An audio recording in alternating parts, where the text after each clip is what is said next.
Good evening, thanks for joining us on Racing FM Weekly Wrap. A bit later than usual this week, but we're going to merge a review of the Hennessy and Fairyhouse meeting with a little preview of tomorrow's card at Sandown and Exeter. Obviously we've got the novice hurdle and a nice novice chase at Exeter, and we've also got the Tingle Creek, which the declarations are now out, so we'll have a quick look at that if we've got time. What we'll do is we'll start with the Hennessy meeting, obviously the 3-day at Newbury, and first race off was probably one of the not most taken performances of the weekend, but obviously one which we're going further. Harry Fry's actually said about Jolly Allen will probably be going to another novice hurdle in between Christmas and New Year. Alarm bells started ringing, especially with the green and gold and the potential another My Tent or Yours and a Betfair hurdle tilt in February. James, what did you think of Jolly Allen's performance and the Thursday card as a whole at Newbury? Jolly Allen did what you'd expect him to do. He had very little to beat, didn't he?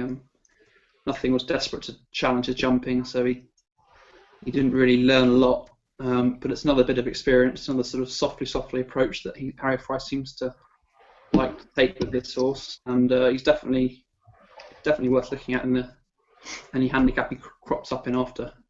Well, the big handicap, the Betfair after Christmas.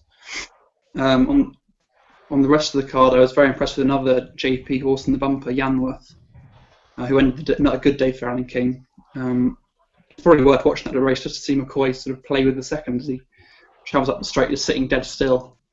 And in his previous bumper last season, he beat Arubu Dialon, who's come out and shown good form over hurdles already. And I think Yanworth could be quite a high-class horse. And that was the last race on the card, but also King had another couple of winners, including Ned Stark, who I thought really impressed me again, and he keeps impressing me. I think he's could go a long way up the ladder. He jumps well, he stays well. But back to novice hurdlers, obviously there was Lamy Surgeon in the Jerry Fielden, experienced from France, and he's come over and he's put in a really smooth display. Apart from smashing the last out of the ground, he just sort of cruised around and went clear. More to do with his class, I think, than speed. So I suspect he'll be better over further, but that was another taking performance in a race that might have fallen apart a little bit. But I think he's certainly worth following, and he was put up by Barry Geraghty and Henderson at the start of the season as one of their sort of horses to follow. So because how he looks like a big chasing type as well. So it's quite exciting. On Lamy Surge, the official handicap was given a mark of 146. Vitor went into the Supreme Hurdle last year, rated 155 by the handicapper. Is he on your shortlist for something like the Supreme later in the season, or is he a bit more exposed than most, obviously, given he's had a few runs in France? Well, I think that was promising enough to be on an early sort of shortlist for the Festival Novice Hurdles, if that's the way they decide to go, because obviously he could stick to handicaps. But I do think he'll be better over further. So I think he might be more of a Neptune horse in the long term. But he's definitely dangerous wherever you see him, I think. Dave, one of the novice chase performance of the weekend was, I thought, Carrickmore in the the novice chase on the Thursday. Even though he jumped slightly to his right throughout. Connections obviously looking at the Feltham later in the season. And another novice chase performance on the Friday was Cornigree. What did you make of both of their performances over the weekend? Both nice performances. The horses that, particularly in Cornigree's case, that I've liked for a while. Carrickmore's done nicely to see off Southfield 30, considering, and you've got to take into account the saddle stunts as well, really. Not massively, but even so, it just makes the task that little bit harder. And the fact he was running down his fences a bit didn't particularly worry me either. I don't think he'd have a problem going around Cheltenham, I have to say. So yeah, something like that. You can see something like the Feltham going right-handed in suited him particularly well. Cornigree, I was lucky enough to see Cornigree a couple of times that he talks to early on in his career, and he is what he is. He's just a galloper, isn't he? He's a big raw bone galloper, and I love horses like that. I absolutely really adore horses like that. Whether he's going to have the class to take it any further from me, because I mean the other thing you've got to consider is he's been off for so long they're surely going to bounce next time, and maybe even the time after that. So in terms of him being one to follow this season, I don't know. Jury's out a little bit with me on that. I really hope I'm wrong, and I hope he goes on. But with that absence that he's had, I'd be a little bit worried now that he's not going to be able to reproduce that form. Certainly in the next sort of few months. We'll wait and see. But he is a grand horse. James, the final two races on Friday's card was wrapped up by a Nicky Henderson double without Sam, probably beating a Fairfield in the 2 mile 5 novices hurdle, and Different Gravy winning the final race on the card, the National Hunt novice maiden hurdle. Considering the doom and gloom around the Nicky Henderson yard, maybe from himself and also many people looking in, was it two nice performances that we saw there? Well, I really liked Out Sam. I thought that really impressed me, actually. That was definitely looked a good field. I think Thomas Brown, highly regarded by Fry, he'd won nicely time before at Exeter. And Tifa 2, I thought was quite impressive in how he won at Kempton last time when he barely jumped a hurdle properly at all. And he's run much better there, and Thomas Brown's run well, and they've both just been unable to deal with Out Sam's speed, I think, because they didn't go very quick. And Out Sam was out the back, and then there's only 4 runners, but he was in behind, and he just, in the straight, he suddenly picked up the bridle and just quick and clear, and started a really good horse against other quite decent horses. He's probably more 3 mile horses than stayers, but I really liked Out Sam, and he's definitely one to keep a close eye on. And similarly in the last race, Different Gravy did what it needed to do, but I think the Henderson horse to take out of it was the third in the end, Days of Heaven. Even though he might be a nightmare, given that he's playing up at the start again, and he almost refused to go at all. But the way he then picked up the field and travelled so strongly up the straight before just tiring because of all the extra effort he had to put in early on was quite taking. And at Aintree the time before, he was sort of messing about his hurdles a bit, and again he travelled nicely, but Geraghty didn't ask him to do anything after the last once he'd made a mistake. I think he's got a serious engine, actually. He probably proved better than Different Gravy, I suspect. I'm just eyeing this pie in the sky idea, but I know Nicky Henderson has used earplugs previously and probably might be afraid to use the hood as a whole, but given that he's done this twice now, obviously at Aintree and at Newbury, would you be happy to see some sort of headgear on him in future, or is it too early to go along those lines?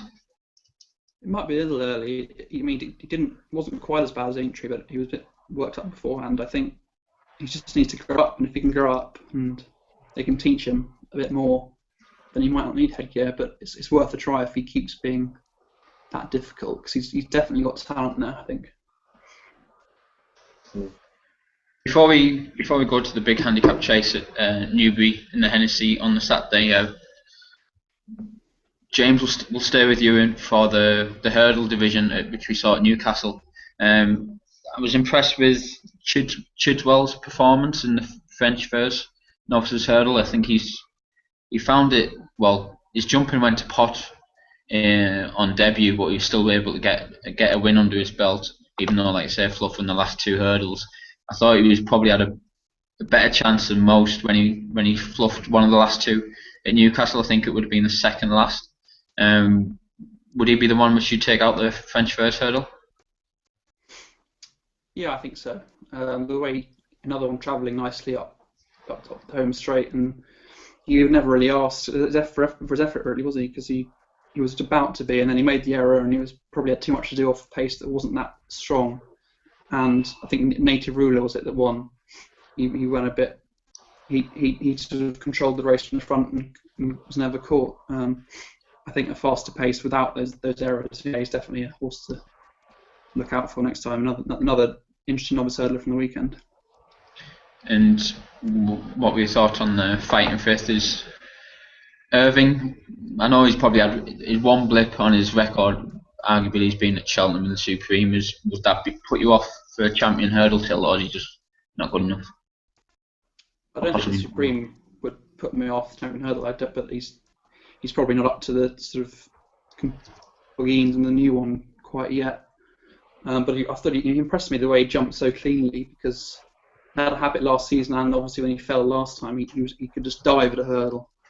And apparently they've been sculling over fences as well as hurdles, which I thought was interesting. And that's clearly helped him a great deal. And the way he picked up a Raw Estraval, who was getting obviously the mayor's allowance and 4-year-old allowance as well, was impressive. And I think he's a reasonable outsider for Champion Hurdle, but it's probably not going to dent the hopes of the first sort of 3 or 4 in the betting. But there's no reason. I mean, they might not all get there, and suddenly he could be an interesting outside player, sort of long lines of Vanater, I think. Dave, you were saying earlier about you like your big bone chasers. You must have liked Hey Big Spender in the rehearsal chase, Mr. Squiggle. I think he's been nicknamed on Twitter. Oh, it's just he's Hey Big Spender. He wins when he wants. I think that's the best way of describing him. He's just so hard to predict these going days. He looks so good when he's on a going day, as he's done again here, and Live for It was probably the one to beat going into the race, given his course form and the like, and the fact they've got ground in his favour. And a welcome winner really for Colin Tizard as well. He's probably not at the best times of it. Yeah, he is. He's just, again, he's a grand sort, but he's predicting when he's going to win again is spin the bottle stuff. It really is. It's difficult to predict. Staying with the staying chasers. Going into the Hennessy, I was of the opinion that Many Clouds would be a non-stayer. He'd be there at the third last and then wilt under pressure, or just the stamina start fading. He saw the race out fairly well, didn't he, Dave? Yeah, I lost you a little bit there, Dan. Sorry about that. But yes, I think you were talking about Many Clouds. He has stayed on very, very well. I was surprised actually. The fact that he was sort of coming away again at the end, he broke Mary King's heart somewhere between 2 out and 1 out as he was getting on terms with Hugman de Zobo.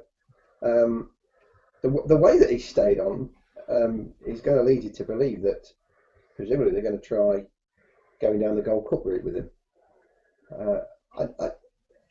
I think you've got to give him some sort of a squeak at this stage in what's going to be a very open Gold Cup. He needs to prove again that he's going to be of the same sort of class. He's got to go up in class again, is what I'm trying to sort of say. He's got to go up in class again.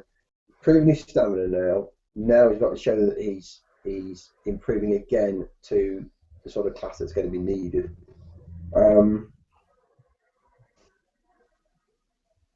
Would you be looking at something like the Argento from next, and a slight step up for him? Because no doubt, I think that's the giant boaster's Gold Cup previously, hasn't it? So be able to test him there. The Argento would be ideal actually, because that's a decent stepping stone to find out whether you've actually got a Cheltenham horse or not. So I think the Argento would suit him. You'd probably have to give a penalty away, I think, in the Argento now. But even so, that's not necessarily a bad thing. You'd find out where you were with him. And he's a horse that's going places, and the horse that's progressing.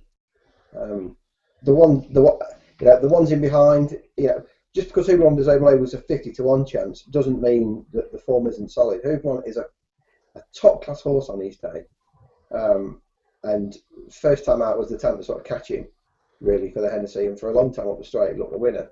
He's a quality horse. Just because he was a 50-1 shot doesn't mean he isn't quality, and he shouldn't have finished where he was. And there was 1 or 2 others in behind as well. The Drew's nephew was very eye-catching, I thought, in behind. I don't think we've got to the bottom of him yet.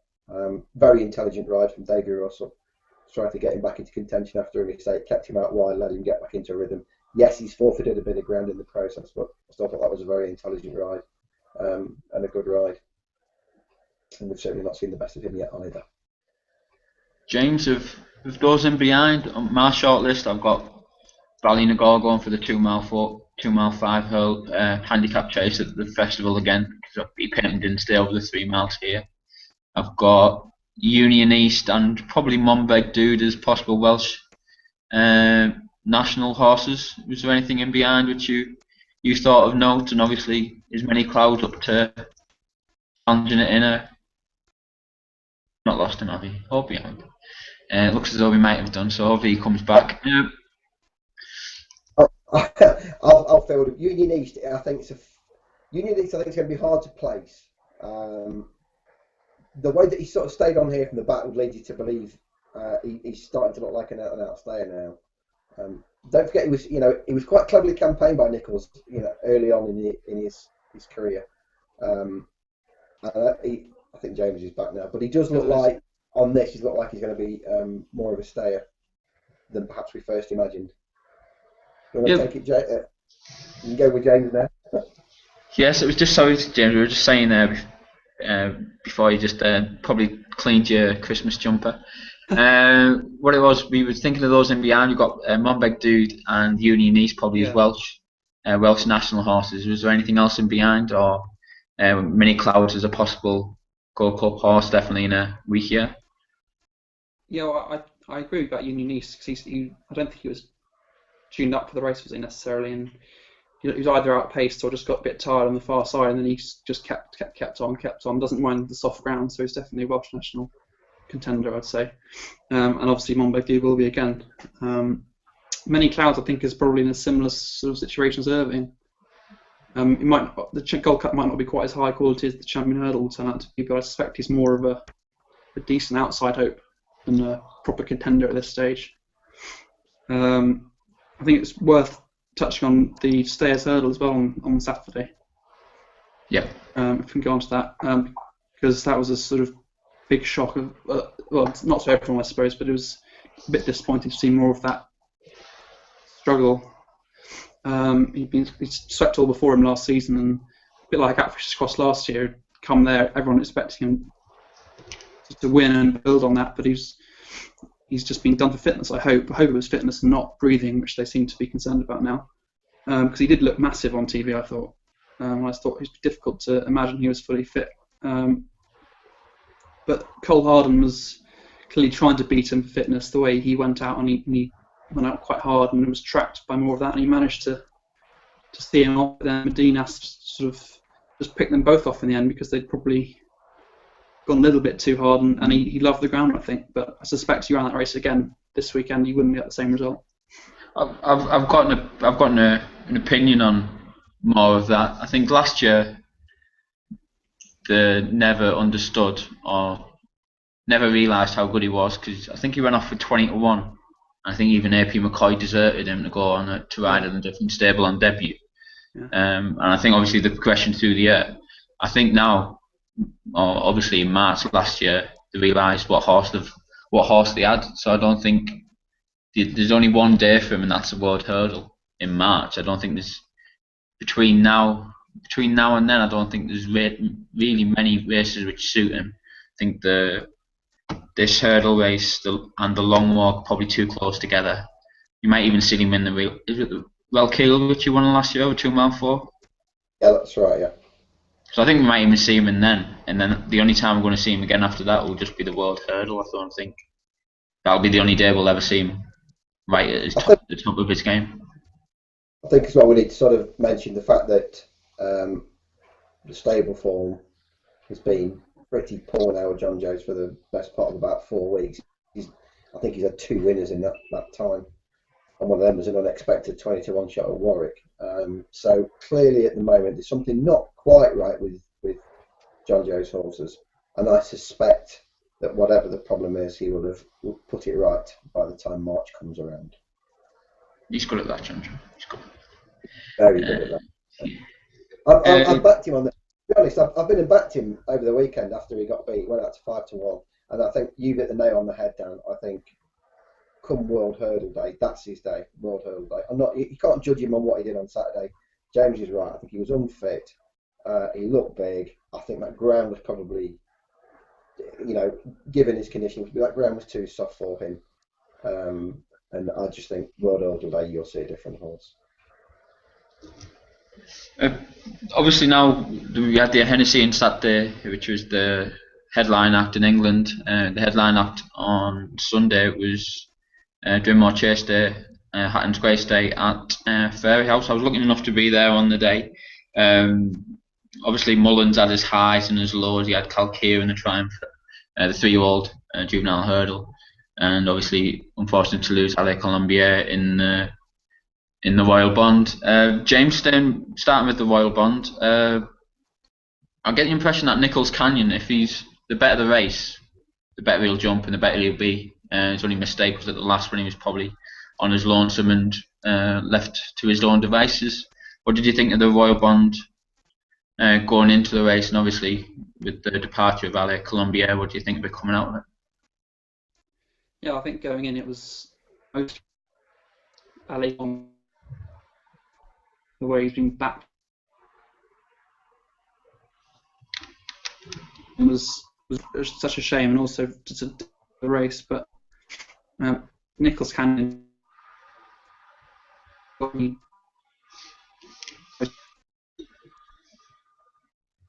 have been him getting the of his rival. How good those rivals are, really. In relatively easily, but it wasn't quite as necessarily the festival, as you say. If he improves for a better race, settles a bit nicer, because he was a tiny bit keen to start with, and you could see more improvement. And that's what it is in the betting now as well, isn't it? At Andy's post lists. So I think you caught at my end, hopefully caught at the other end. Dave, one of the main things on the card, or one of the great things to see when we were there, was obviously Sander Hughes winning his first Grade 1 with Lieutenant Colonel. The most notable absentee was Annie Power.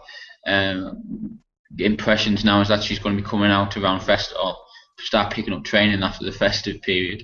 Does the lack of a 2 mile 4 specialist hurdle worry you, or is it just grateful that when it comes to Cheltenham Town that we've only got the champion hurdle and the world hurdle to worry about and not a Ryanair hurdle? It's the old argument, haven't it? We've had this over the last couple of seasons with Oscar Whiskey, haven't we? You know, you can't start inventing races for horses. Cheltenham is what it is. We can't start shoehorning another 2.5 mile championship race in there. It is what it is. And you know, we know with Annie Power that, well, it's very difficult to say she doesn't get 3 miles, because she does get 3 miles. She's second in a world, and then you just about get 3 miles, don't you? And she's got the speed for 2, but 2.5 would be a trip. So it's unfortunate, really, that she may or may not end up in the mares rather than, which is still not seen as a championship race, is it? Unfortunately, the mares. So you know, people will try and crab her if he goes for it and wins that. But look, as we've discussed before, you know, trying to second guess where Willie Mullins is going to send his horses, you know, you don't know yourself even a week before Cheltenham. You know, I'm not sure even Willie himself knows where he's going to be putting them. So trying to second guess what Willie Mullins is thinking in terms of where he's sending his horses is a dangerous game to play if you're punting anti-post, I would say. But as far as the 2 mile 4, as far as the lack of a 2 mile 4 hurdle goes at Cheltenham, no, I don't think there should be one. Quite honestly. And James, as Dave mentioned there about the William Mullins battalion which he sends at Cheltenham, it looks as though the Drinmore winner, Valsalido, has been pigeonholed as a possible RSA horse. Spoke to Paul Ferguson in the week, and he's got a possible idea that with Champagne Fever going for the King George, they might look at the Felton for Valsalido to try him over 3 miles and see how he goes. I'm of the impression if he's a 2 mile or a 3 mile, he's more of a 2 miler type myself. What did you make of the Drinmore, the performance, and those in behind? His chase debut was probably the best I've seen this season, I think, of any novice. That's why that form failed, didn't they? But he jumped impeccably, and he jumped really, really nicely in Drinmore. From everyone was saying it was a fantastic field beforehand, and it was a decent field. Disappointment with the Tolo Tank, wasn't it? I don't think he's been quite the same as he looked last year. But Apache struggled. He ran. He was.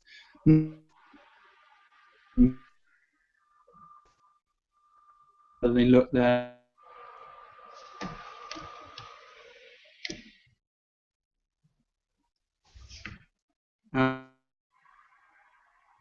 Actually, strong might be.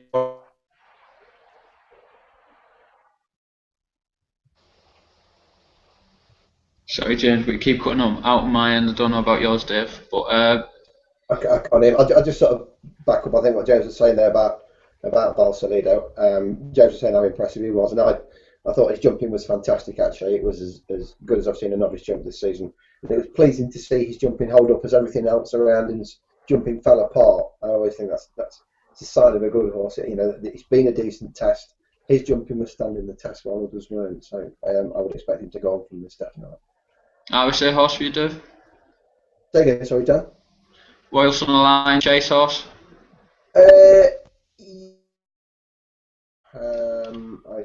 Don't think he might go JLT, to be quite honest.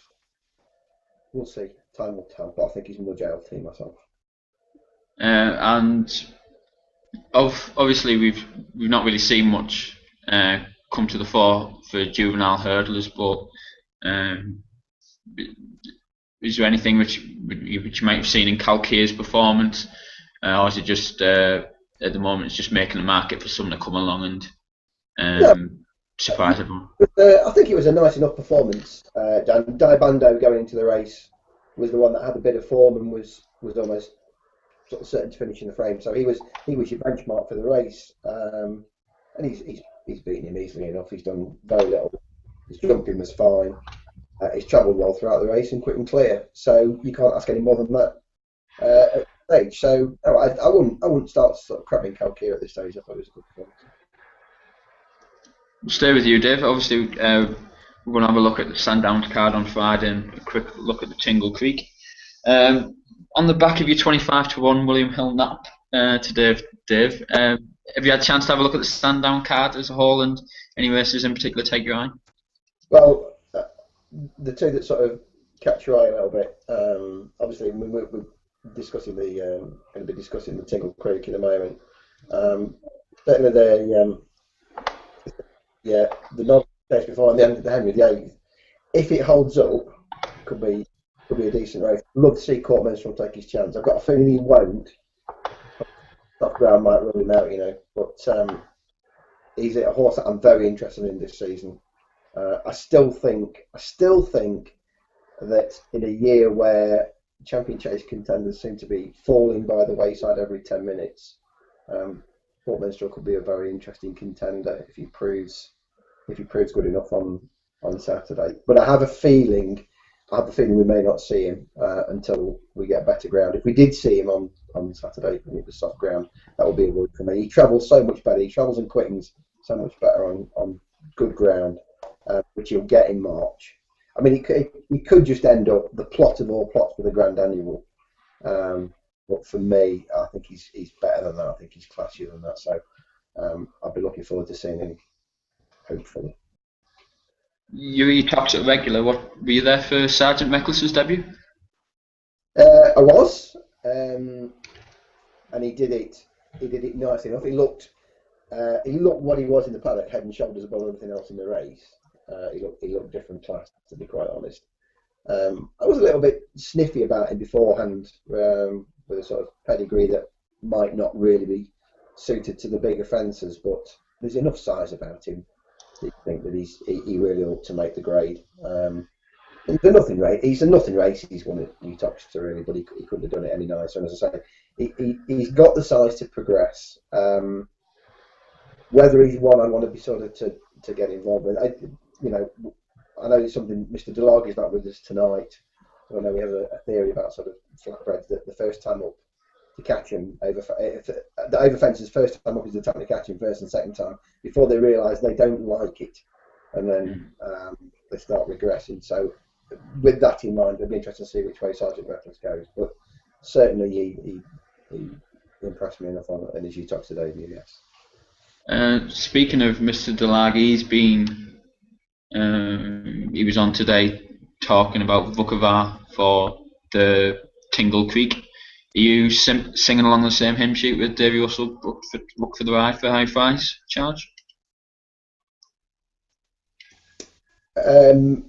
Mr. Delaghi in Vukovar, it's an interesting project that he's got. I did actually try to grab a quick word with Rory Giovanni today. My word on Vukovar. And I think what the basis of what Roy was saying to me, Mr. Joy was saying to me, was that basically they've no idea how good Rukavara is yet. They've got nowhere near the bottom of him. So again, another one to add to the interesting list of horses to watch as to how they progress this season. Really, not entirely sure they know what his best trip is yet either, whether it's going to be 2 or 2 or 2.5. So again, they're just another very interesting candidate for a race that might not be, it's had a bit of a slag in the Tingle Creek because people are saying there's no superstars there, but it's still going to be a very interesting race, I think, on Saturday. Agree with that. It's nice to see a 10-runner Grade 1 chase before Cheltenham. James, before we lost you, we were touching. We're going to have a look at the Sandown card. I know you're probably interested in a couple of races tomorrow on the Sandown card. Have you had a chance to have a look at the novice hurdle, 2.5 miler? Yeah, it's an interesting race, isn't it? Vita de Rock coming back after that run at Cheltenham in that Supreme trial, which I thought was a bit unconvincing as a contest. So I suspect he'll struggle against Shantu Bob and Tara Point, both getting a bit of weight, particularly Tara Point being a mare. Shantu Bob's form worked out from when he beat Fletcher's Flyer, the way Fletcher's Flyer came back and won nicely, as talked about, I think, last week. But I think Tara Point, the way Nichols talks about her, is probably, I think he said she's probably the best novice hurdler he's got at the moment.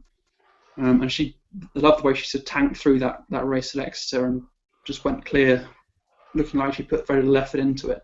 I know it was a mare's race, but I don't think the second Morello Royal is anything to be sniffed at. I think she's perfectly decent, and I suspect Tara Point will be the value, but she could be the sort that gets backed if the Nichols vibes are strong enough. But she's the one I'm looking at closest there, I think. And the card opens with a decent juvenile hurdle. Baraka the Thai ran a very, very good race at Cheltenham last time, and probably the best juvenile race we've seen, behind Golden Doyen and Hargam, who are both, I think, going to be right up there all the way during the season in the juvenile events. But he takes on the likes of Baron Alco, who was impressive at Sandown in similar conditions earlier on in the season for the Moors. Another New Henderson import, Bivouac, who by Caliphate, the same sire as Calypto, did so well last season. And I always like a Scirocco, and the Whaley Cohens have got a Storm Force 10 for Andrew Balding running. So I think it's quite an interesting race. Could be formed to compare, useful to compare with that race at Cheltenham we saw earlier on for the early guide to the British juveniles. And on the Tingle Creek itself, obviously the big Grade 1 on the Saturday. Any early thoughts on that now we've got the declarations out? Well, I like Oscar Whiskey, I think. I know Paddy Power didn't scream "drop me in trip," but he's a sort of, I think, in soft ground over 2 miles, if he's ridden positively and can keep going, I think he's got a reasonable chance. I don't think Bull's success and God's Owner leaks apart at all, and I think they're very similar, and they could easily finish first and second, but I think I can see Oscar Whiskey improving for that first run of the season. He seemed to blow up a little bit from 3 out at Cheltenham. And he might be the value, or he might get backed and then be a bit short. But people have always talked about him as a potential sort of soft ground champion hurdle horse. Well, they used to anyway. I think soft ground 2 miles could still be perfectly fine for him, especially if they go really fast and he can just sort of sit off it with Geraghty doing his usual brilliant job.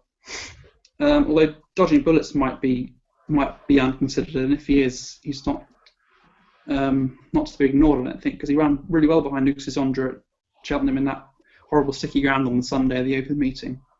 He jumped really, really nicely, and he travelled into the straight as if he was going to beat Uxis Ondra, but didn't quite find enough. And if that was about needing the run, then he could be ignored at your peril, because I don't think there's anything of Uxis Ondra's class. Well, I don't think I'd fancy anything in the race to beat Uxis Ondra anyway. So there's a couple of interesting ones against the top 2 in the betting, I think. Anyway, I think we'll call it a wrap there, gents. Thank you very much. Dave, hopefully you follow up your 25-1 winner with something similar value over the weekend. James, sorry, Dave. James, while you're on, do you want to give your Supreme Blogger plug? Okay, it's on Cheltenham Zone. I'm doing it every week, I think, at the moment. Just looking at those potential Supreme horses. Duvan looks to be the one to be on, but I think everyone knows that now at the moment. I'm looking forward to lots of them coming out soon. I think Simon Skrill was entered this week, and he was non-runner last week. He's one to have a close eye on. And Henderson's got a few to come out that I think will be sort of the best hopes for this side of the Irish team, because although it looks like at the moment Mullins, as usual, has got a sort of dominant hand. But yeah, it's exciting stuff, I think. Right, well, that's it. Thanks, Dave. Thanks, James. And we'll same time next week or probably earlier next week, for the wrap of the Tingle Creek card and obviously the Beach Chase at Aintree. Thanks a lot, gents.